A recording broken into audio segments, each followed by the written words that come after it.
दोस्तों, कहानी का नाम है पति के रिश्तेदार। एक रोचक कहानी है। शादी के काफ़ी साल बीतने के बाद भी पति पत्नी में काफ़ी झगड़े होते रहते थे। झगड़ों की वजह तो अलग अलग होती थी, लेकिन उनमें सबसे मुख्य वजह यह थी कि पति और पत्नी के विचार कभी आपस में मिले ही नहीं थे। जहाँ पति स्वभाव से सरल और नेक था, वहीं पत्नी का स्वभाव स्वार्थी और भेदभाव करने वाला था। पति पत्नी के इस व्यवहार और स्वभाव से तंग आ गया था। वह हमेशा कोशिश करता रहता कि पत्नी के आचरण और स्वभाव में किसी तरह बदलाव आ जाए। पत्नी अपनी ससुराल की तरफ के रिश्तेदारों के साथ कभी सीधे मुंह बात न करती और कई लोग उसके इस खराब व्यवहार के कारण नाराज हो जाते, लेकिन पत्नी उसकी भी परवाह नहीं करती थी। पति को इस बात से काफ़ी दुख होता। परेशान हो चुके पति ने अब खुद की ही परिस्थितियों को सुधारने का मन बनाया और एक अच्छा प्लान तैयार किया। प्लान के मुताबिक अगले दिन पति ने पत्नी से कहा, सुनो, मैं सोच रहा था कि मम्मी पापा, भाई बहन और उनके बच्चों को घर पर इनवाइट कर लेता हूँ। काफ़ी समय हो गया उनसे मिले हुए। इसी बहाने उनसे भी मिल लेंगे और उनके साथ थोड़ा समय बिताने के लिए भी मिल जाएगा। तुम क्या कहती हो? पत्नी के चेहरे से साफ दिखाई दे रहा था कि उसको ये आइडिया पसंद नहीं आया, लेकिन उसने पति का मन रखने के लिए बेमन से हाँ कर दिया।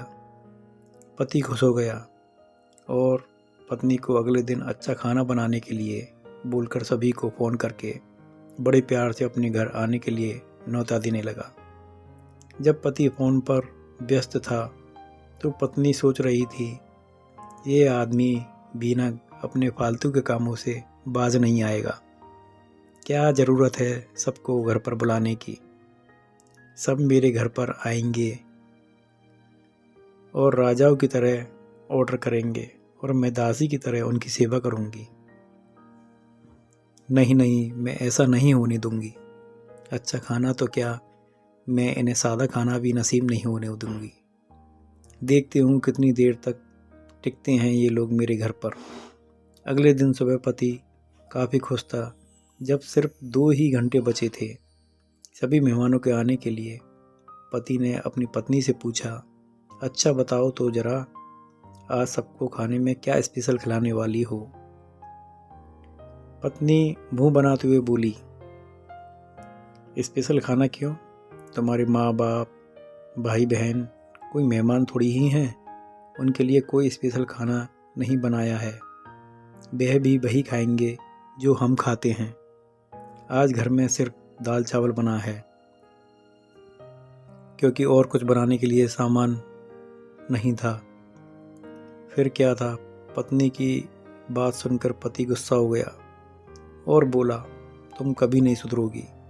अगर घर में सामान नहीं था तो मुझे एक बार बोल दिया होता, मैं बाजार से जाकर ले आता, लेकिन कुछ ढंग का तो खाना बना लेती। अब सिर्फ 1 घंटा बचा है और सभी आने वाले हैं। मैं क्या मुंह दिखाऊंगा सबको? तुम ही रहो यहाँ, मैं तो जा रहा हूँ। उनके जाने के बाद ही वापस आऊँगा, कहकर पति घर के बाहर चला गया। फिर क्या था? पत्नी को तब तक पति की बातों का कुछ फर्क नहीं पड़ा था, जब तक मेहमान घर पर नहीं आ गए। और जैसे ही सब मेहमान घर पर आए तो पत्नी के होश उड़ गए, क्योंकि भाई बहन, माँ बाप और बच्चे वह उसके पति के घर वाले नहीं बल्कि खुद उसी के थे। यानी कि पति ने अपने घर वालों को नहीं, अपने ससुराल वालों को खाने पर इनवाइट किया था। पत्नी अब काफ़ी परेशान हो गई, क्योंकि अपने ससुराल वालों को परेशान करने के लिए ना सिर्फ उसने सादा खाना बनाया था, बल्कि खाने में ज़्यादा नमक और मिर्च भी डाल दिया था। अपने मायके वालों को सामने देखकर पत्नी हाथ मलने लगी। थोड़ा सोचने के बाद पत्नी ने अपने पति को फ़ोन किया और कहा, तुमने मुझे पहले क्यों नहीं बताया कि मेरे मम्मी पापा और भाई बहन आने वाले हैं। तुम पहले बता देते तो मैं अच्छा खाना उनके लिए बनाती। पति ने कहा, मैंने वही बताया जो मैं मानता हूँ।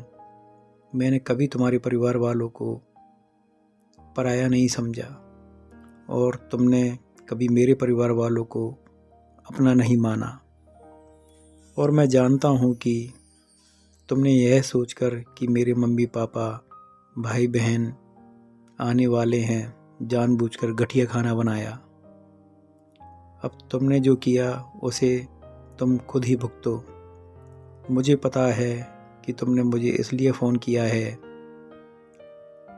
कि मैं तुम्हें बाहर से खाना लाकर दे दूं, लेकिन मैं ऐसा नहीं करूंगा। तुम्हें तुम्हारे किए की सज़ा मिल सके। इतना कहकर पति ने फ़ोन काट दिया। ना चाहते हुए भी पत्नी को अपने मायके वालों को वही खाना खिलाना पड़ा। उसके मायके वाले ज़्यादा मिर्च और नमक वाला खाना भी ऐसा सोचकर खा गए कि बेटी से गलती हो गई होगी। लेकिन बाद में जब दामाद ने सारी बात उन्हें बताई तब उन्हें बहुत शर्मिंदगी हुई और सभी उसके बुरे बर्ताव के लिए उसे डांटकर और नाराज़ होकर चले गए। दोस्तों, अच्छे रिश्ते बनाए जाते हैं प्यार और अच्छे व्यवहार से।